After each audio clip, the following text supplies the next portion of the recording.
Again, the other day I was talking to my crush. We were talking about he mentioned how that he really likes Paul and all of that. Oh yeah, yeah, he's serious and all of that. Yes, but me, my favorite is Peter. Peter because Peter is extremely relatable. For most of us, especially me, he is very relatable. So I like him a lot more than I do Paul, personality wise, of course. But when it comes to like fulfilling your ministry and all, of course, we all know that Paul is like top G. But Peter, because Peter is very relatable. Peter is extremely, you can see the heart of the guy and then the actions of the guy and how the sometimes they are just paralyzed. They don't meet at all. But then he still made it last. Even him, he still fulfills some.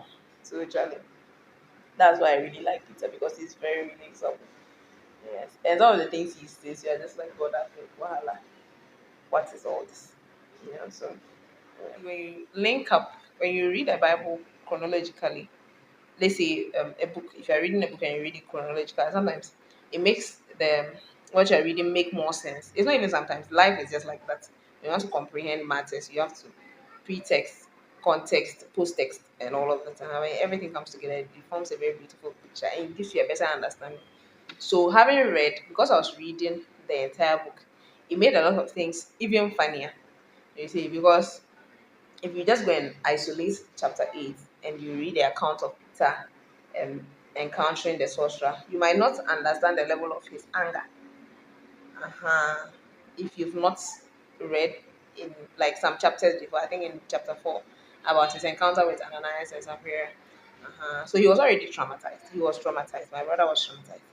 So that might have increased the degree of his anger and all of that. So yeah, but I watched the video to enjoy, to get the context and enjoy Jesus Christ. Bye. Recently, I discovered another aspect of me. Another aspect of me that's hilarious. In the book of Acts, in Acts chapter 5, right? The Bible gives accounts of Ananias and Saphhira. You see, so I think from the early chapters to like chapter 4, it's actually in chapter 4 that it talks much about how the church was very united in their day, and then they had all things in common, and every man would go and then bring their resources together. They all pull their resources together, and we're living off of that, giving to every man according as he had need, right? And then chapter 4 ends with talking about Barnabas, and how he had sold his land and brought the money that he gained from that and laid it at the apostles' feet and everything. He was commended. He was even given a new name, Son of Consolation and all of that, right? I don't know if it's peer pressure or what that led Ananias and Saphhira to also say they are also going to sell their land. These guys go to sell their land. And then so you, this guy and your wife, Ananias and your beautiful wife Saphhira, you decide that, after selling the land, you don't give everything out. Don't give it out, or don't front it, or don't put up the front that you are bringing everything. But I think that was their mistake.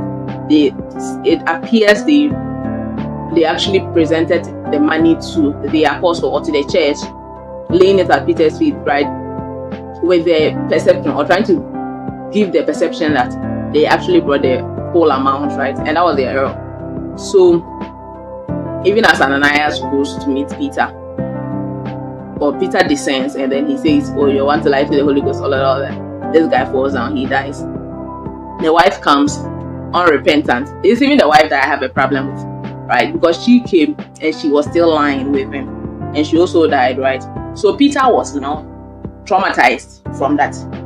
Peter is traumatized from that experience because he experienced it firsthand. And then Acts chapter 8 comes, and this innocent sorcerer, Simon of Samaria, did not find any other person to want to buy the Holy Ghost from than Peter. Nah. They didn't tell him before. This guy now goes to try to. He was a sorcerer in the land, and by his bewitchment, if I should say, he had the people under his control. and they regarded him. They had him in high regard. So he had a certain level of authority in their land, right, and status, and most likely even wealth, right, and all that. This guy comes, and then Philip the deacon, Philip the evangelist comes to the scene, and then the people are converted. God converts the hearts of the people, so many of the people, to the hearts of to believers, right? He converts them, they become believers. Even Simon the sorcerer converts us. You see, so you get converted, right? You're a man of that was held in great regard in the society. You now get converted, and because Christianity is a leveling ground, right? You are all now the same with the people that you once had under your control, right? So I understand this guy's perception. Like it's the taste he already had. He already had a level of authority. So being a man that is used to that, I would see why he'd want to also have this ability, right, or have this power to lay hands on people, and they would also receive the Holy Ghost, which is I don't think is reason, or it's not, which is not reason. But he most likely had ulterior motives, right? Because he was already used to having authority. You see, so I understand the guy. Right? I'm not supposing what he did or what he wanted, but I understand him. It was the taste he already had. But the mistake Simon the sorcerer, or the former sorcerer, made was that he went to see Peter, this guy that was already traumatized from people that were trying to lie to the Holy Ghost, Ananias and his wife Saphhira. You are trying to buy the Holy Ghost from Peter. They didn't tell him. They didn't tell you. You need a verse. You need a verse with the angel. I think it's like verse 20 something, or even before. I think like 18, 17, 18, 19, 20, like 23. No, 20 to 23. Check 20. I'll get the exact verses, right? But from 20 to 23, I think that's where the conversation happens, right? You should go and see the things Peter to do. Peter was already troubled. He was blasting the guy. He blasted the guy's son. The guy had to get quiet and repent. You see, I honestly found it so hilarious. I laughed yesterday. I had a fun time thinking about it, because I was like, Peter, you. But based off of his experience, and the kind of man that you can perceive him to be from the scriptures, the accounts that talk about Peter, you see that this guy, he was not a chill guy like that. He had his issue.